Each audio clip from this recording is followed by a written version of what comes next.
Welcome to Umar vlogs. अस्सलाम वालेकुम। पाकिस्तान में रहते हो, पैसे हैं, कारोबार करना चाहते हो, करियाने का कारोबार करना चाहते हो तो जनाब सही जगह पे आए हो। ये वीडियो मुकम्मल देख लो, आपको तकरीबन 70% तक कंप्लीट नॉलेज हो जाएगी पूरे करियाने की। इस वीडियो को हम 5 पार्ट्स में देखेंगे। पहले हम एक इंट्रोडक्शन रखेंगे कि करियाने का कारोबार है क्या और इसमें कौन सी प्रोडक्ट बेची जाती हैं। दूसरी चीज़ पे हम रखेंगे इन्वेस्टमेंट, इसमें कितनी इन्वेस्टमेंट चाहिए होती है। तीसरी चीज़ हम देखेंगे इसमें मार्जिन, कितने मार्जिन हैं, कितने पैसे आप मंथली कमा सकते हो, कितने पैसे मैं मंथली कमा रहा हूँ। चौथी चीज़ जो हमारी होगी वो होगी मैनेजमेंट की। चौथी मैनेजमेंट पे बात करेंगे। तो 5वीं टिप होगी हमारी एहतियात और टिप्स होंगी कुछ किस तरह आप अपने पैसे सेव कर सकते हो। तो चलिए शुरू करते हैं। मैं उमर फारूक हूँ, मेरे 7 लोगों की टीम है और मैं पाकिस्तान में 2 स्टोर रन कर रहा हूँ। तो चलिए फिर आपको भी सिखाते हैं। इस बिजनेस को kirana business, super store business, mart का बिजनेस, सारे नाम इसी एक बिजनेस के ही हैं और इंग्लैंड वगैरह में इसे कॉर्नर शॉप्स भी कहा जाता है। ये एक बहुत ही आसान तरीका है पैसे अच्छे खासे पैसे कमाने का। उसकी वजह यह है कि इसमें को आपको बहुत ज़्यादा एक्सपीरियंस नहीं चाहिए होता, ना आपको डिग्री वगैरह चाहिए होती है और ना ही किसी लाइसेंस की ज़रूरत होती है। अगर आपके पास पैसे हैं और आप ये कारोबार शुरू कर सकते हो। इस बिजनेस में हमने डेली हाउस होल्ड की आइटम्स सारी सेल करनी होती है, दालें, आटा, चीनी, चावल, ये वो, सिगरेट वगैरह सब कुछ ही सेल करना होता है। और ये बिजनेस तकरीबन 2 तरीके का होता है। एक इसका बिजनेस ये होता है कि रिटेल बिजनेस, जहाँ पे कोई बंदा शॉप बनाता है और वो चीज़ें रिटेल में बेचता है। वो जो ऊपर प्राइस लगा होता है ना प्रोडक्ट्स के ऊपर, उन रेट्स के ऊपर सामान बेच रहा होता है और लोग बाय कर रहे होते हैं। दूसरा बिजनेस होता है होलसेल का बिजनेस। होलसेल के बिजनेस में ये होता है कि आपसे दुकानदार आते हैं, वो दुकानदार आपसे सामान खरीद के जाते हैं, वो खुद जाके रिटेल में सेल करते हैं। अब ये एक क्विक सा इंट्रोडक्शन था करियाने के बिजनेस का। इन्वेस्टमेंट की तरफ जाने से पहले मैं आपको बता दूं कि ये हम एक सीरीज बना रहे हैं। मैं इसमें 7 वीडियोस अपलोड करूंगा जिसमें डेली ही इसी करियाने के ऊपर एक वीडियो आएगी। आज की वीडियो ये है कि आपको एक क्विक सा इंट्रोडक्शन देना है, ओवरऑल सारे करियाने का, इन्वेस्टमेंट के बारे में बताना है, आपके प्रॉफिट के बारे में बताना है और बताना है कैसे इसका काम किया जा सकता है। और इसके बाद एक वीडियो आएगी। ये जो अभी मैं वीडियो बना रहा हूँ ये तकरीबन एक स्टोर के हवाले से वीडियो है। इसमें मैं थोड़ी सी बड़ी इन्वेस्टमेंट की बात करूंगा और बड़े रिटर्न्स के बारे में बात करूंगा। कल जो हम वीडियो अपलोड करेंगे उसमें मैं छोटी जो करियाना शॉप्स होती हैं उसके बारे में बात करूंगा, जो गली मोहल्लों के अंदर बनाई जाती हैं, जो कम इन्वेस्टमेंट से बनाई जाती हैं, और उनके ऊपर रिटर्न का बताऊंगा कि कितना आप प्रॉफिट कमा सकते हैं। फिर इसी के साथ फिर मैं जो हमारी मार्केटें हैं होलसेल की, वो एक वीडियो में उन मार्केट्स की बात करेंगे। फिर उसके अलावा हम टिप्स की बात करेंगे कि कौन कौन सी ट्रिक्स को इस्तेमाल करके पैसे ज्यादा कमाए जा सकते हैं, कस्टमर को गेन किया जा सकता है। किसी एक वीडियो में हम बात करेंगे कि किस तरह से हमने ग्रो किया, या जितने भी बहुत बड़े अभी बिजनेस बन चुके हैं, इम्तियाज बन चुका है, मेट्रो बन चुका है, तो ओरिजिन उनका कहाँ सा था, उनने कहाँ पे ग्रो किया। और बात करेंगे कि कितने लोग, क्या इस बिजनेस को करके कोई बंदा दुनिया का रिचेस्ट पर्सन में भी आया है कि नहीं आया। तो ये सारी बातें इस सीरीज के अंदर करेंगे। So please stay connected. 7 दिन की सीरीज आएगी, 7 एपिसोड आएंगे। 7 एपिसोड देख के आप करियाने के मास्टर हो सकते हैं। हमारा दूसरा सेगमेंट जो आता है वो आता है इन्वेस्टमेंट के बारे में। तो मैं आपको मशवरा ये दूंगा कि अगर आपके पास पैसे हैं तो आपको होलसेल ही करना चाहिए। इस बिजनेस में होलसेल में बहुत फायदा है। अगर आपके पास पैसे कम है तो मसले वाली बात नहीं है, जो नेक्स्ट वीडियोस आएंगी वो उसके ऊपर भी आएंगी। बस ये है कि आपने बोर्ड जो बायर लगाना है वो होलसेल का ही लगाना है। बेशक आपकी दुकान छोटी है, बेशक आप होलसेल पे बेचते हो, नहीं बेचते हो, बायर आपने बोर्ड होलसेल का ही लगाना है। इससे बहुत फायदा होगा। तो एक अच्छे होलसेल करने के लिए हमें क्या चाहिए, एक अच्छी लोकेशन में शॉप चाहिए। जो शॉप का एरिया मुझे लगता है कि कम से कम 1000 फीट होना चाहिए। तो 1000 फीट एरिया वाली शॉप आपको मिल जाएगी, किसी भी जगह पे मिल जाएगी, अच्छी सी लोकेशन पे मिल जाएगी। एक आपके पास गाड़ी होनी चाहिए, सुजुकी गाड़ी हो जाए, या व्हीकल के तौर पे अगर आपने एक रिक्शा भी रखा हुआ है डिलीवरी व्हीकल के तौर पे तो भी ठीक है, तो भी चल जाएगा। और कम से कम 1 करोड़ रुपए का स्टॉक आपकी शॉप के अंदर मौजूद होना चाहिए। अगर ये तीनों चीजें पूरी हैं तो आप एक अच्छी होलसेल कर सकते हो और आप अच्छे खासे पैसे कमा सकते हो। अगर आपकी शॉप के अंदर एक टाइम के ऊपर 1 करोड़ रुपए का स्टॉक रहता है, आप मैनेज करते हो और आप हर स्टॉक को इस तरीके से मैनेज करते हो कि आप जो भी प्रोडक्ट खरीदते हो वो 7 दिन से ज्यादा आपके पास ना पड़ी रहे, 7 दिन के अंदर अंदर ही सेल हो जाए, तो तकरीबन हर डे आप 14 लाख की सेल जनरेट कर सकते हो। तो ये है कि अगर आप हर स्टॉक, जो भी चीज आप खरीदते हो, आप उतनी क्वांटिटी की खरीदो कि आप सिर्फ 7 दिन उस चीज से निकाल सको। 7 दिन से ज्यादा वो चीज आपके पास ना रुके, 7 दिन के अंदर अंदर बिक जाए, तो तकरीबन ये अगर कैलकुलेशन करें तो 14 लाख रुपए पर डे की सेल बनती है। लेकिन चलें कहते हैं कि जी थोड़ा बहुत ऊपर नीचे हो भी जाता है, तो फिर भी आप 10 लाख की सेल आसानी से कमा सकते हो अगर आपके पास 1 करोड़ रुपए का स्टॉक है। और इस बात से परेशान नहीं होना कि यार 10 लाख का सामान बेचे किसको।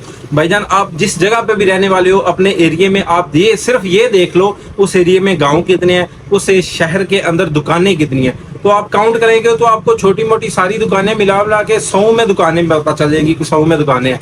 तो हर दुकानदार की सेल जो पर डे की सेल होती है एवरेज आजकल जो तकरीबन चल रही है वो 40,000 तक चल ही रही है, क्योंकि प्रोडक्ट के रेट काफी बढ़ चुके हैं। तो हर दुकानदार, छोटा दुकानदार भी 40,000 की सेल कर लेता है। तो आप खुद अंदाजा लगा लें कि हर दुकानदार 40,000 की सेल कर रहा है। और अगर आपके आसपास के गांव जितने भी हैं, आपका शहर है, उसमें टोटल 500 दुकानें भी बनती हैं, तो हर दिन वहां पे 2 करोड़ रुपए का सामान सेल हो रहा है। तो यानी कि 2 करोड़ की शॉपकीपर हैं जो डेली का सामान खरीद रहे हैं। आपने क्या करना है, आपने सिर्फ रेट अच्छे प्रोवाइड करने हैं। तो अगर आप रेट इतने ही अच्छे प्रोवाइड करते हो और उनको ईज प्रोवाइड करते हो दूसरे दुकानदारों से थोड़ी सी ज्यादा, तो वो आपसे सामान खरीदेंगे ही खरीदेंगे, ये मस्ट है। अगर आप बहुत अच्छा काम करते हो, बहुत अच्छे रेट लेके आते हो, प्रोडक्ट बड़ी अच्छी लाती हो, तो हो सकता है आपको 1.5 करोड़ तक की भी दिन को सेल मिल जाए। लेकिन ये पॉसिबल तभी हो सकता है जब इन्वेस्टमेंट उतनी बड़ी की जा सके, सोर्सिंग उतनी बड़ी की जा सके, गाड़ियां उतनी ज्यादा रखी जा सके। फिलहाल हम बात कर रहे हैं 1 करोड़ की इन्वेस्टमेंट के ऊपर में। तो 1 करोड़ के स्टॉक को लेके आप बस रेट अच्छे प्रोवाइड करो। 10 लाख का सामान करियाने में बिकना कोई बड़ी बात नहीं है। अगर आप 10 लाख का सामान जनरेट कर 10 लाख का सामान डेली बेच सकते हो, तो आप खुद अंदाजा लगा लो आप कितना मार्जिन इसमें कमा पाओगे। तो ये था हमारा दूसरा सेगमेंट। अभी हम तीसरे सेगमेंट में बात करेंगे मार्जिन के बारे में, किराने में कितना मार्जिन है और किराने में हम कितने पैसे कमा सकते हैं। तो यार अभी हमारा तीसरा सेगमेंट जो है वो है मार्जिन के बारे में। किराना में रिटेल में आपको 12 से 15% तक मार्जिन मिलता है। ये मार्जिन शॉपकीपर के ऊपर भी डिपेंड करता है। शॉपकीपर इस मार्जिन को बढ़ा भी सकता है और कम भी कर सकता है, क्योंकि रिटेल के कस्टमर में शॉपकीपर ने खुद पकड़ानी होती है चीज़ कस्टमर को। तो कस्टमर जो चीज़ डिमांड करता है उसको कुछ ऐसी चीज़ भी दे सकता है जिसमें उसका मार्जिन ज़्यादा हो। तो ये डिपेंड करता है। और दूसरा ये है कि समटाइम वो ज़्यादा भी चार्ज कर लेते हैं। हर प्रोडक्ट के ऊपर रेट तो लिखा नहीं होता, तो कुछ प्रोडक्ट के पैसे ज़्यादा भी चार्ज कर लेते हैं और इस तरह से मार्जिन ज़्यादा भी मिल जाता है। अगर वो एक बिल्कुल मुनासिब सा मार्जिन लेके भी कमाए तो 12 से 15% एक रिटेल की शॉप के अंदर मार्जिन होता है। तो यार अगर होलसेल के मार्जिन की बात करें तो पाकिस्तान में 4 से 5% तक आपको होलसेल मार्जिन मिल सकता है। ये मार्जिन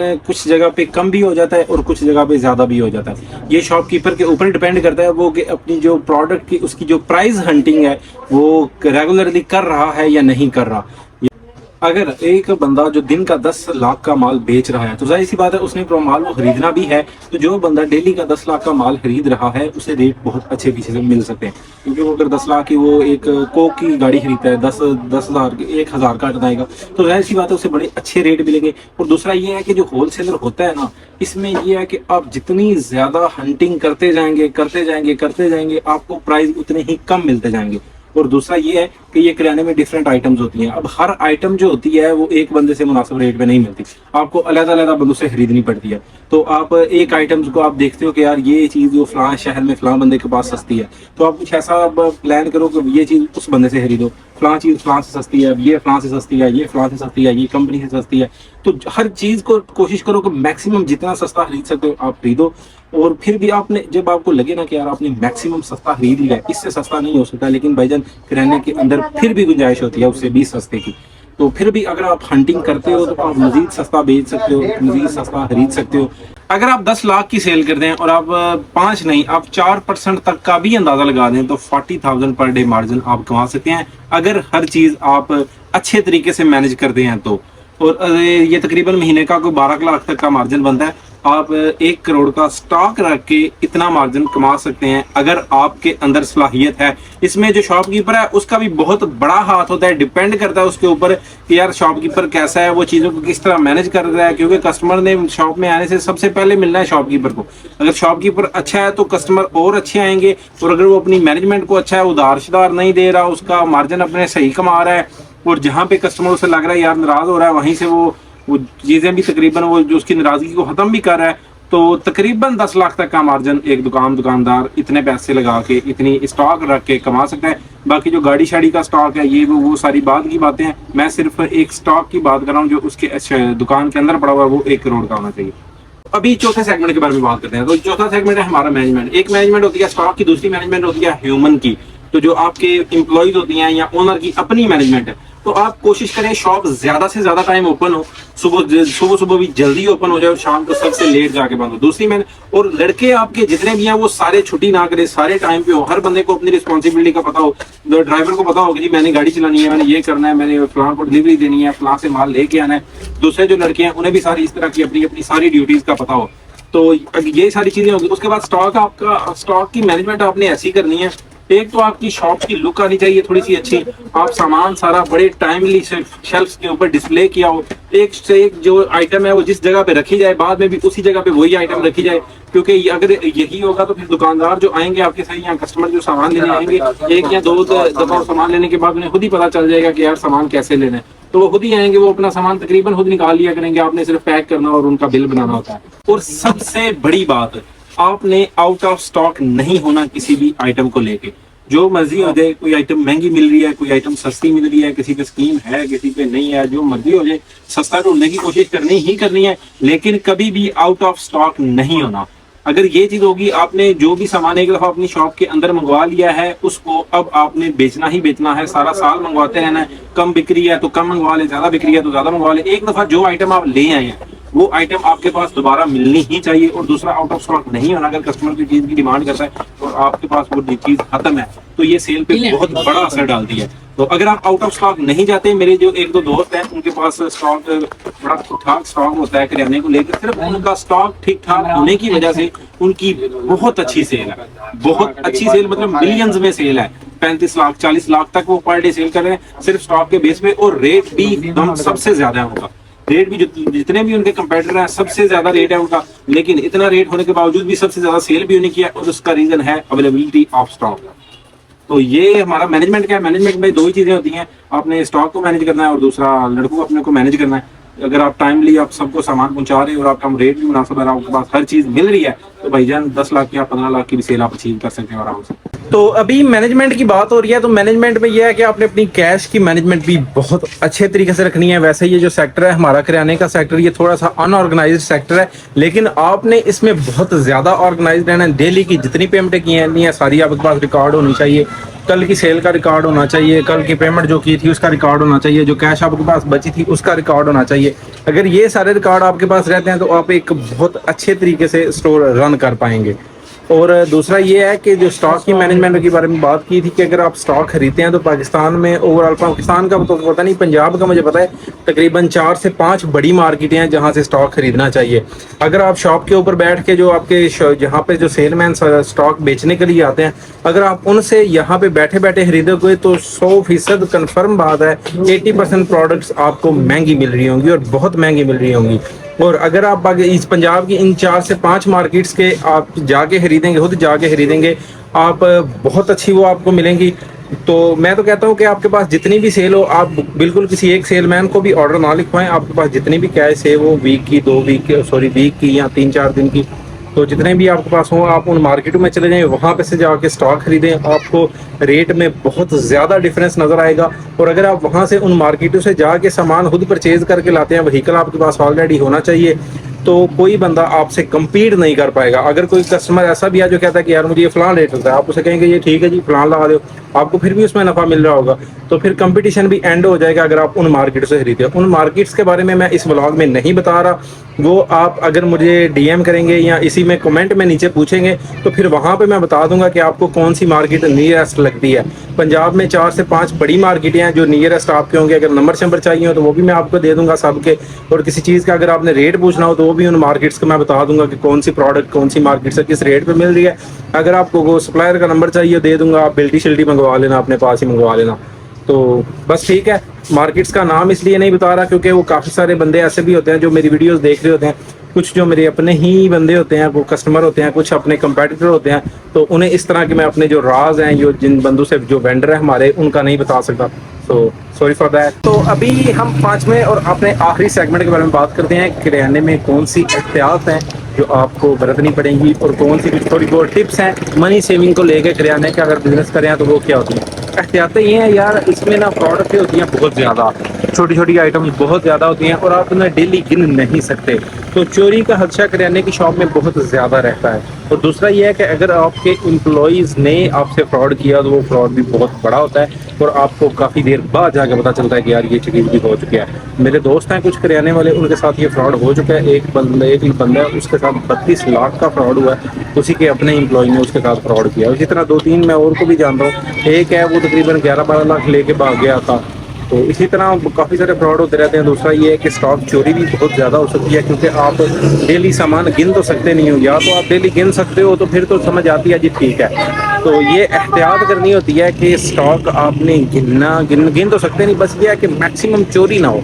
अपने स्टॉक का पीछा करते रहना है, डेली चेक करना है, गोदामों को चेक करना है, चीनी को अपनी जो मेन महंगी आइटम है उन्हें डेली बेसिस पे गिन लेना करना है। बाकी सारी डॉक्यूमेंटेशन आपने कंप्लीट रखनी है। तो इसके अलावा एक टिप मैं ये देता हूँ कि यार अगर आप किराने का बिज़नेस कर रहे हैं तो किराने में होता ही है कि छोटी छोटी आइटम्स होती हैं, आप जो भी पैसे आप कमाते हो मंथली आप प्रॉफिट लेते हो वो री इन्वेस्ट होता जाता है आपके बिज़नेस के अंदर। अगर आपने सेविंग करनी है, अलहदा से सेविंग करनी है इसके अलावा, तो मेरा मशवरा ये है कि या तो आप को पाकिस्तान में एक कमेटी सिस्टम होता है कि कमेटी डल जाती है, आप डेली बेसिस पे या रेगुलर बेसिस पे, डेली बेसिस पे या मंथली बेसिस पे उन्हें कुछ ना कुछ पेमेंट देते रहते हैं, बाद में वो अमाउंट इकट्ठी होकर आपको मिल जाती है। तो एक तो ये चीज़ है। दूसरा ये है कि आप कोई गोल्ड में इन्वेस्टमेंट कर लो। गोल्ड में ये है कि वो दूसरा जेवर नहीं बनवा लेना, जो गालू में ये इस तरह के हार वगैरह नहीं बनवा लेने, वो तो सिर्फ लॉस ही होता है। बस ये है कि आप अगर सॉलिड गोल्ड लेके रख सकते हो, कोई इंटे वगैरह गोल्ड की लेके रख सकते हो तो वो ले लो, और उसकी आप सन्यारे के साथ डेली की किस्त लगा लो। जी आपको मैं इतने पैसे देता जाऊँगा, आपने इतना गोल्ड मेरा तैयार कर देना। तो आप गोल्ड ले लो, उसकी इन्वेस्ट डेली बेसिस के ऊपर आप देखते हैं कि यार आपका मार्जिन डेली बेस के 25,000 या 30,000 निकल रहा है, तो आप कम से कम 15 से 18,000 तक लाजमी लगाओ, उसकी इंस्टॉलमेंट लगा लो, या कमेटी की मद में वो देते जाओ, या किसी सन्यारे को देते जाओ, या अगर कोई प्रॉपर्टी बाई की है तो प्रॉपर्टी को देते जाओ।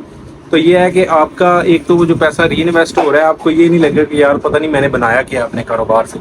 एक तो वो साइड पे चीज़ें बन जाएंगी, दूसरा ये आपने जो पहले इनिशियल अमाउंट इन्वेस्ट की होगी इसके अंदर, वो तो इसके अंदर ही रहेगी ना, वो तो कहीं नहीं ना जाएगी। बाकी जो ऊपर से दिन का जो 10-12 हज़ार मजीद इन्वेस्ट हो रहा है उसमें से कुछ एक्सपेंस निकल जाए करेंगे, वो 5-7 हज़ार इसके अंदर मजीद री इन्वेस्ट हो जाए करेगा, ये भी लॉस नहीं होगा इस तरफ से भी, और आपकी वो चीज़ें भी एक्स्ट्रा बन जाएंगी। जब आप तकरीबन 1 करोड़ तक की अलहदा से सेविंग कर लो, आपको लगे कि आपने कैपिटल जनरेट कर लिया है 1 करोड़ तक का, जो आपके पास गोल्ड में पड़ा हुआ है या प्रॉपर्टी की सूरत में पड़ा हुआ है, तो फिर उस पर आप मजीद किसी और जगह पे इन्वेस्ट कर सकते हैं। बाकी ये है कि आप ये कहेंगे कि भाईजान आपने इन्फॉर्मेशन तो ठीक ठाक दे दी, आपने बाकी सारा कुछ तो बता दिया, तो इसमें कुछ प्रैक्टिकल नहीं करके दिखाना। तो जनाब मैं उमर फारूक हूँ, मुझे 4 साल हो गए हैं अपना कारोबार करते हुए, यही बिज़नेस करते हुए 4 नहीं तकरीबन 5 साल हो गए हैं। पाकिस्तान की हर मार्केट से मैं वाकिफ़ हूँ, हर रेट का मुझे पता है, कौन से शहर से कौन सी चीज़ किस रेट पे मिलती है, दालें कहाँ से किस रेट पे मिलती हैं, बिल्टी कैसे आती है, कौन सी चीज़ कहाँ से मिलती है, 1 नंबर कहाँ से मिलती है, 2 नंबर कहाँ से मिलती है, 5 नंबर कहाँ से मिलती है। ऑनलाइन में आप ऑनलाइन की भी इंफॉर्मेशन है, अगर ऑनलाइन खरीदो तो महंगा पड़ता है, या यहाँ से आके रेगुलरली आपने बाइंग करनी है फिर आपको महंगा ये मिलता है या सस्ता मिलता है। तो जनाब हम इस सीरीज़ के बाद जो नेक्स्ट सीरीज़ है वो मैं ये चलाने वाला हूँ। मैं डेली हम जितना भी अपना प्रॉफिट मार्जिन होगा, जितनी भी सेल होगी, वो डेली बेसिस के आपको बताते रहेंगे, और जो हम एफर्ट कर रहे हैं इस बिज़नेस को लेके या जो हमने इन्वेस्टमेंट किया है वो भी आपको दिखाते रहेंगे कि कितनी इन्वेस्टमेंट है, कैसे कितना हमें सर खपाना पड़ता है माल लाने में, माल बेचने में अगर कोई एफर्ट डालनी पड़ती है तो वो भी दिखाएंगे, सप्लाइयाँ देने में दिखाएंगे, और फिर ये दिखाएंगे कि डेली का प्रॉफिट कितना आता है। तो जो मैंने बात की है, जितना मार्जिन मैंने बोला है, क्या उतना मार्जिन हम निकाल रहे हैं या नहीं निकाल रहे, अगर नहीं निकाल रहे तो उसकी क्या वजह हो सकती है, तो इसके बाद वो सीरीज शुरू करेंगे। बाकी ये है कि किराने की बहुत सारी इन्फॉर्मेशन, एक ओवरऑल व्यू आपको मिल चुका होगा कि सामान कहाँ से बाय करना चाहिए, अगर आप शॉप बनाते हैं तो कहाँ से बाय करना चाहिए, कैसे बाय करना चाहिए। दूसरा ये है कि बाकी वो जो कितनी इन्वेस्टमेंट से कितना रिटर्न हमें मिल सकता है, तो वो चीज़ें तो सारी मैंने आपको बता दी हैं तकरीबन। तो बाकी ये है कि आप एक वीडियो से सारा कुछ नहीं सीख सकते, क्योंकि ये वीडियो बहुत लंबी हो जानी थी अगर मैं एक ही वीडियो बनाता, तो इसलिए मैंने ये 7 सीरीज़ रखी हुई हैं। आज की वीडियो में मैंने एक होलसेल के बिज़नेस की बात की है, तो इसके बाद जो कल हमारी वीडियो आएगी वो एक छोटी किराना शॉप के ऊपर आएगी। अगर आपके पास करोड़ों नहीं है, आपके पास सिर्फ कुछ लाख रुपीज़ हैं, तो आप कुछ लाख लगा के कितने पैसे कमा सकते हो, तो कल उसके ऊपर वीडियो आएगी। एक लाइव एग्जाम्पल भी आपको दिखाया जाएगा, एक शॉप दिखाई जाएगी, उसमें इन्वेस्टमेंट भी दिखाई जाएगी कितनी हो चुकी है, कितनी सेल वो दिन को जनरेट करते हैं, कमेटियाँ शमेटियाँ अगर डाली हुई हैं तो वो कितना उससे रिटर्न कमा चुके हैं। ये सारी बातें आपको कल की वीडियो में बताएंगे। उसके बाद फिर आगे वाली जो वीडियोस आएंगी उनमें डिफरेंट चीज़ें आएंगी, टिप्स आएंगी इसको किराने को लेकर, किराने के रेट्स के हवाले से आई थी, बड़ी मंडियों का थोड़ा बहुत विजिट हो जाएगा। तो ठीक है, फिर ये था आज का व्लॉग। अगर आपको ये व्लॉग अच्छा लगा हो तो इस चैनल को सब्सक्राइब लाजमी कीजिएगा, एंड कमेंट करना भी ना भूलिएगा। अपने प्यारों से जिस किसी ने भी कारोबार करने का सोच रहा है उसके बाद भी शेयर कीजिएगा। जिसने यह कारोबार करना है उसके साथ भी शेयर कीजिएगा, या जिसको पता नहीं चल रहा कि कारोबार कौन सा करूं उसके पास भी शेयर करेगा। बेशक वो कारोबार ये करे या ना करे, उसके पास नॉलेज तो आ जाएगी ना। तो ये है कि मोबाइल पे स्क्रॉलिंग करने से तो बेहतर है ये वीडियो देख के कुछ ना कुछ इन्फॉर्मेशन, कुछ ना कुछ आपकी नॉलेज में इजाफा तो हो ही रहा होगा। बाकी करियाने के बहुत सारे राज हैं जो आगे वाली 7 वीडियो में बताएंगे। अल्लाह हाफिज़।